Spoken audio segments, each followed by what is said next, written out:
Guys, nag-ulan na guys. Pasok kay ulan. Baha na sa latad.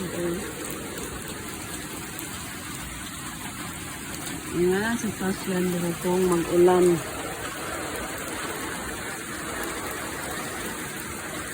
Dati nung wala pa itong hollow block, pumapasok ang dito sa loob. Sa bahay, dyan. Masok dyan ang tubig. Kaya siniguro ko na malagyan siya ng hollow block para hindi na makapasok.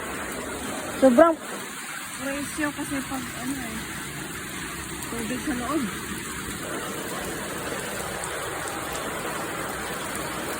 Ayan, ulan siya. Ulan yun siya.